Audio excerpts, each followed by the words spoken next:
Salam alaikum, comme Jad Nabti, directeur de l'école Organeva.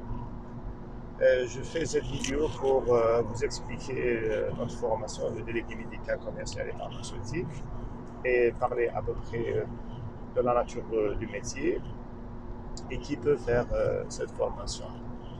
Tout d'abord, on va commencer par expliquer le métier délégué médical, ou bien la promotion médicale, ou bien l'Ishal, la Tujad, la promotion des produits de santé. C'est que les médicaments, les compléments alimentaires, les produits dermocosmétiques et le matériel médical. À qui on le fait aux professionnels de la santé. On le fait aux médecins, aux pharmaciens, aux dentistes, aux vétérinaires quand il s'agit de produits de santé animale, et les paramédicaux, les sages-femmes, les infirmiers, etc. Alors, je connais le délégué médical et commercial. C'est une personne qui est recrutée par un laboratoire qui fabrique des produits de santé ou qui les importe.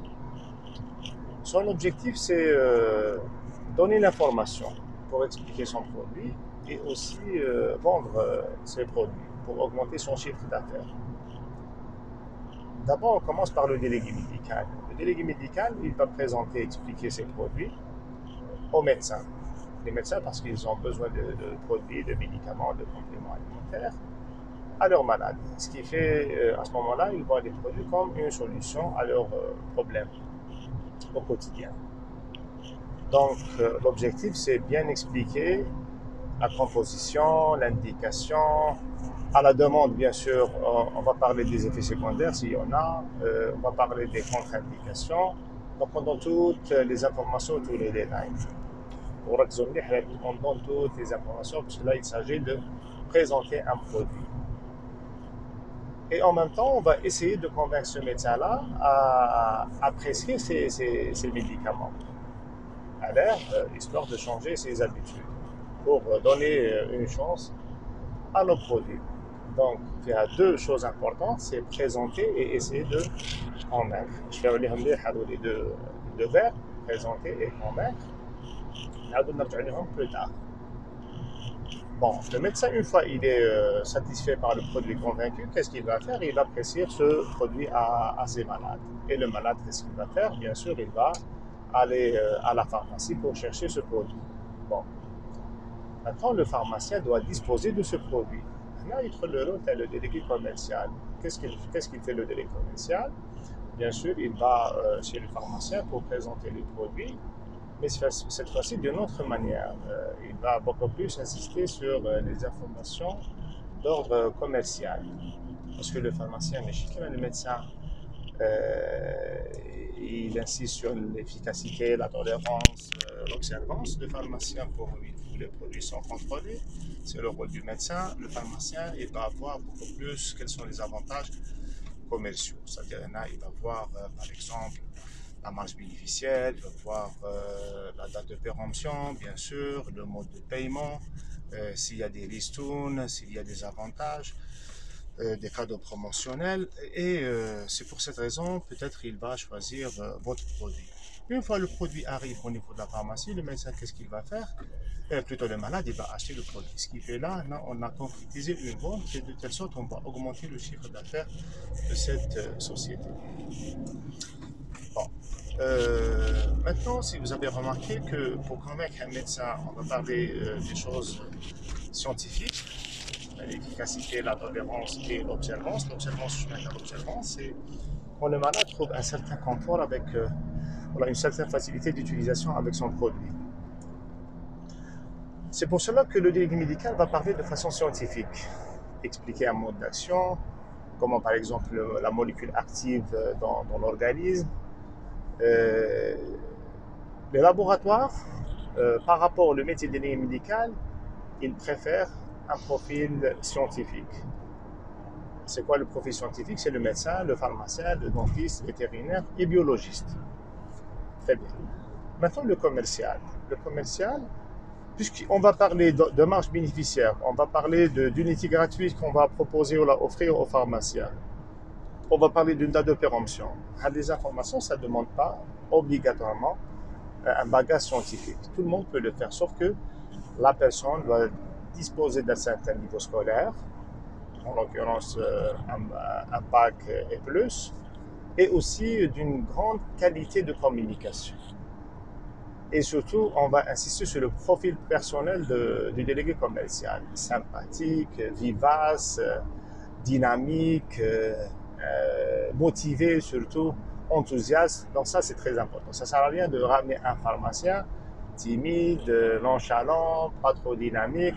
Donc, quelles que soient ses connaissances sur le médicament, ça ne va pas inciter le pharmacien à ramener le produit. Mais juste avec le pharmacien, on parle, ça dit tout ce qui va le motiver à ramener le produit, le pharmacien va vous suivre, puisqu'il cherche un intérêt commercial. Et la même chose pour le délégué médical, ça ne veut pas dire qu'on cherche, si on cherche un médecin ou un pharmacien, que forcément on cherche la meilleure personne qui maîtrise le domaine. Sinon, la recherche serait limitée uniquement aux médecins et aux pharmaciens. Pourquoi ça sert d'ouvrir le champ aux vétérinaires, biologistes et dentistes. Donc, le diplôme scientifique plus le profil personnel. Communication, dynamisme. Et ça, on va l'observer pendant l'entretien d'embauche. Le laboratoire, qu'est-ce qu'ils vont faire? Ils vont lancer l'appel sur les réseaux sociaux ou bien dans un journal. Ils vont exprimer leurs besoins. Ils cherchent un délégué médical ou bien commercial sur une région donnée.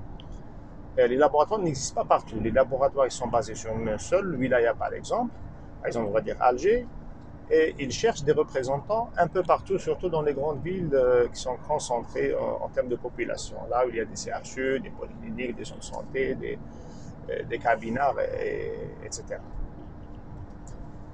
Une fois l'appel est lancé, ils vont recevoir des CV. À titre d'information, en général, après chaque annonce, les laboratoires vont recevoir au minimum 50 CV, au minimum.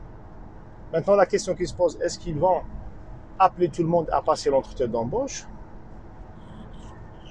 C'est pas évident. Donc, qu'est-ce qu'ils vont faire? Ils vont choisir les CV. Puisqu'ils cherchent des personnes présentables, parce que parmi les profils qu'on cherche, c'est des personnes présentables, c'est des personnes qui communiquent bien, puisqu'on va présenter un produit, d'accord? C'est des personnes persuasives, et quand il s'agit de la persuasion, on va revenir à la confiance en soi. Si on n'est pas sûr de soi, on ne peut pas convaincre, c'est tout à fait normal. On cherche aussi le bagage, le diplôme, si la personne est véhiculée ou pas, si la personne est apte au déplacement ou pas, si la personne est motivée pour évoluer, si la personne bien a une fibre commerciale, qui aime la vente, qui a un esprit d'équipe. Donc tout ça, c'est important aux yeux de l'employeur. Donc l'appel est lancé. L'appel est lancé, les CV sont reçus et le tri va être effectué sur la base de compétences techniques et personnelles. Je m'appelle technique, ça veut dire le savoir-faire de la personne. Parce que durant notre temps d'embauche, il faut maîtriser 3 choses essentielles. D'abord, le savoir-faire, c'est tout ce que je sais faire, c'est mes capacités, mes compétences. Est-ce que je sais parler? Est-ce que je sais communiquer? Est-ce que j'ai l'habitude de vendre? Est-ce que j'ai déjà occupé dans le passé un métier qui ressemble à la vente ou bien un métier de vente? Jamais. Est-ce que j'ai reçu une formation ou non dans le domaine? Donc tout ça, ça pèse sur le CV, sur le savoir-faire. Maintenant, pendant l'entretien d'embauche, on va remarquer le profil personnel du candidat. Et là intervient ce qu'on appelle le savoir-être, le charisme de la personne, sa façon de s'habiller, son faciès, son sourire, ses grimaces, sa façon de serrer la main, sa façon de marcher, sa façon de s'asseoir. Tout ça, ça renvoie au profil personnel du candidat. Voilà.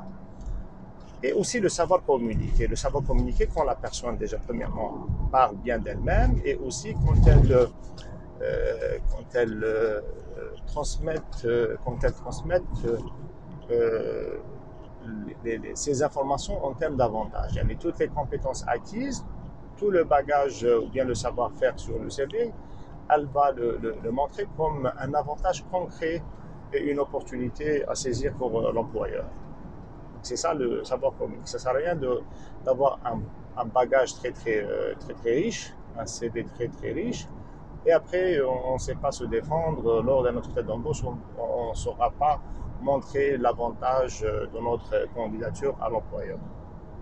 Donc le savoir communiquer, c'est très important. Donc le tri, il va être effectué et pour retenir seulement au maximum 10 CV, 10 candidats avec lesquels on va passer une journée d'entretien d'embauche. Avec seulement pour trouver finalement cette perle rare qui va avoir cette responsabilité ou bien cette tâche de représenter le laboratoire et la société, aussi présenter dignement, convaincre les clients pour acheter ou bien apprécier nos produits. Alors maintenant, on va revenir au CV de la personne. La plupart des candidats actuellement qui postulent, premièrement, ils postulent son photo. Ce qui fait que le laboratoire ne peut pas savoir si la personne elle est présentable ou pas. D'accord? Donc ça, c'est très important de mettre une photo sur le CV. Deuxièmement, la plupart des candidats qui envoient leur CV, et généralement ils se plaignent du fait qu'ils ne sont pas appelés à l'entretien d'embauche, tout simplement parce qu'ils n'ont pas les compétences nécessaires. Voilà, ils n'ont pas les compétences nécessaires.